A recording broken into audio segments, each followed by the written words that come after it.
I have read some of the best light novels out there, and I'm going to share them with you guys. It's that light novel guy! The first light novel I'm going to talk about is a mainstay on the channel and my personal favourite light novel, and I'm going to see it every single time.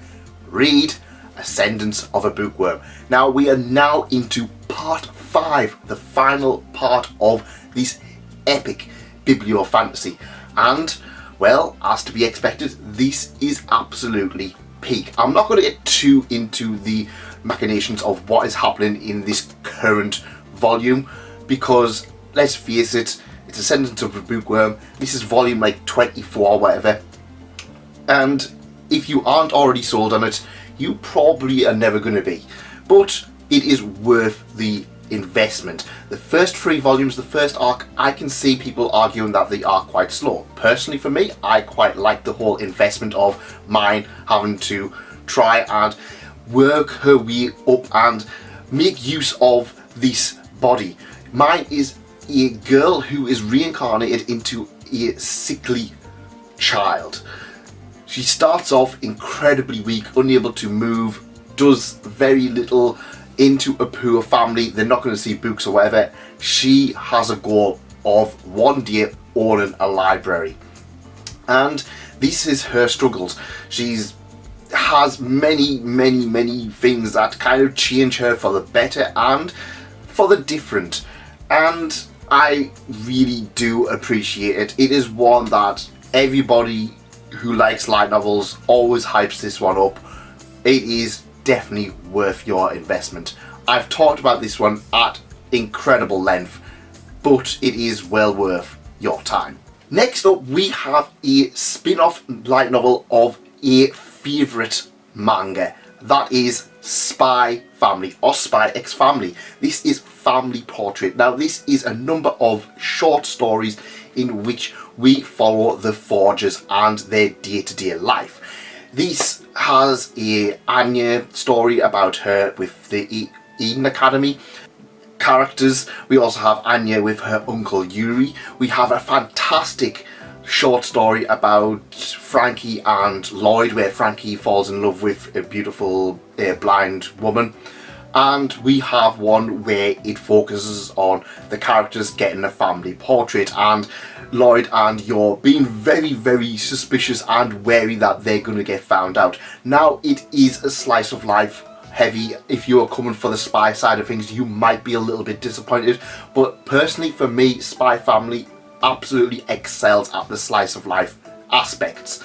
It is what carries the series in my opinion. If you like Anya, if you want more Anya stories, if you like Frankie and want a Frankie, huge development for Frankie, then you are going to have a great time. If you are here for Yor and Lloyd shooting things and killing things, you are probably going to be a little bit less hyped up for this one. But if you are a fan of Spy Family, this one is an absolute must read. It's an incredibly easy read, as to be expected. I'm just looking to see if there's an age rating on the back, but if you have watched the first series, you are well and truly good to try this one, and try it you at least should. Now we also try some new titles here on the channel, and this one is one that I did give a full-on video for a few weeks ago, but I'm going to talk about it again because honestly I like this one. Miss Savage Fang. Now this is the story of a very powerful, overpowered guy, mercenary, who gets reborn as the villainess. So yes, you have your overpowered tropes, and you also have your isekai reincarnation, and you also have your villainess story. Now villainess stories for me are hit and miss. I'm not really the target demographic for them, so I can personally see that personally some of them I can get away with, others not a fan of. This one I did like. So we have this guy who stays as himself in this beautiful princess who, yeah, he's going to make her incredibly overpowered. He kind of looks at all the things and it's like, oh well, this is what she did, this is what made her this thing. Nah, I'm not going to do that. I'm going to train and become overpowered. It's not the best written thing. It's got some very good action sequences, but it's not going to blow your mind. But what you do get here is, in my opinion, a very competent title. I felt it was quite enjoyable. It's one of those ones where if you have other titles you've got to read and you want this as kind of a middle shelf kind of thing, oh, I've just read some very difficult stuff in this series, I want something a little bit more nonsensical, this one is one worth picking up. I quite like the fact that he became overpowered, ended up in the princess, changed all of her kind of timeline, and then went to resolve the local drug problem at the local school. It's very daft. It kind of throws all of the tropes that you would expect in a villainess series and kind of throws them out the window, but it's not necessarily bad for it. It's just a very fun series. I do have a full video on this one, so go check that one out at the end. I'll leave a link in the comments below. Next up we have The Samurai and the Prisoner. Now this is a novel. I finally got around to starting to try some of my actual novels because I love novels, I love Japanese novels, but they sit on my shelf for so long and I just don't get around to them because, if I'm honest, the amount of words, how thick these things are, really does put me off just trying them in amongst other stuff. I had the Spice and Wolf video kind of getting made and I was just like, oh, I want something that I can't review. So Samurai and Prisoner.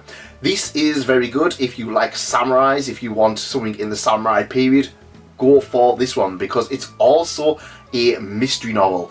That's right. As far as I'm aware, it kind of focuses on actual, genuine, historical stuff. I wasn't there, I can't prove otherwise. But yeah, it's a mystery series at heart. There are a number of mysteries all relating to this one castle and Kanbei, who has been imprisoned. And yeah, I would recommend this if you want a proper novel. Like I said, I know I cover light novels on the channel, but I do like some normal Japanese literature too. If you want something a little bit more for adults, this one should be on your purchase list. I did really enjoy it. It took a while to get into, but once I did get into it, and I realised that each chapter was just like a short individual story, it went a lot better. Definitely worth checking this one out. Now, another series that I have been reading, and you will see a lot of this over the next coming months because I have actually purchased the next 4 volumes, and it has been my goal to catch up on this one over the course of this year. I read volumes 4 and 5 of Spice and Wolf. Now, I did do a very big Spice and Wolf video a few weeks ago. Again, link in the description. Go check that one out because Spice and Wolf is a series worth reading because it's about economics and it's about Hollow and cute Hollow. I was just saying, and cute girls and cute Hollow. Yeah, this one is a really good one. It is one of those titles that I think has held up against the time. I feel like there's a lot of series that kind of get hyped up and it's kind of oh, it's like the flavour of the month, but Spice and Wolf is genuinely great. It's about a merchant named Lawrence who discovers the wolf goddess Hollow and she decides to travel with him. Each volume so far is more or less self-contained with a different plight because cash, as always, is king. In this medieval world, Lawrence is trying to make money for a shop and he tries to gamble it all on his wares, and just about every single time he tries to do that, something big and catastrophic happens and he's fighting for his life. Definitely recommend checking this series out. It is well regarded. There's an anime now, a remake of the original, very, very popular series. It's popular for a genuine good reason. It is one of the best light novels I have ever read. Now, I've been very positive with a lot of these light novels, for good reason. Most of these light novels are genuinely good. But what happens if you get something that's kind of just okay with a lot of tropes? You get Black Summoner. I wish I had a bingo card for the amount of generic isekai tropes in this series. I mean, we've got Kirito, we've got the elf love interest, we have a harem, we have slave purchasing. It is just about everything you would expect in an isekai light novel. It's kind of okay. I came off Spice and Wolf to read this. It was fine. It wasn't anything fantastic, but I didn't hate my time with it. It's just kind of okay, and I was quite surprised because when I mentioned I was reading this, a lot of people were really excited and were like, oh yeah, I really like this series, and I was just like, oh mint, it probably looks better than it does on the cover. And it was fine. It falls into so many of the same trappings. It's literally probably one of the most generic isekai titles I've ever read, but it wasn't bad. The slave stuff, it's probably not as bad as done in some other ones, but the read itself was fun enough. I liked the idea that he was a summoner and he was kind of recruiting like monsters and stuff. I liked that as an aspect of the series. I don't think I would ever read volume 2, but I can also kind of see, yeah, if you want kind of your turn your brain off title, for example, Bofuri, Killing Slimes, that kind of thing, this one is probably worth checking out. It just so happens that I came off the back of me reading stuff like Spice and Wolf, Samurai and Prisoner, and Ascendance of a Bookworm, which are all absolutely fantastic titles. It's not bad, it's just not that good either. Now, before we get on to the last volume, I want to ask you guys something. Just a little request. It's free, don't worry about it, and it'll only take a few seconds of your time. Could you leave a like and subscribe to the channel if you love light novels? It really helps out the channel. And while you're at it, leave a note for me in the comments. What have you been reading this month? Would you consider them fantastic, or much like Black Summoner, are they kind of just okay? I'm always on the lookout for new titles, and we're going to talk about a new title, one that is potentially the best new light novel of 2024, and a title that was insanely recommended to me. The Kept Man of the Princess Knight. Now. I know what you guys are thinking. The title is something, yeah, I was the same. The title and the synopsis is something that I was kind of like, yeah, not really for me. Now, this is about a guy who is the kept man of the Princess Knight.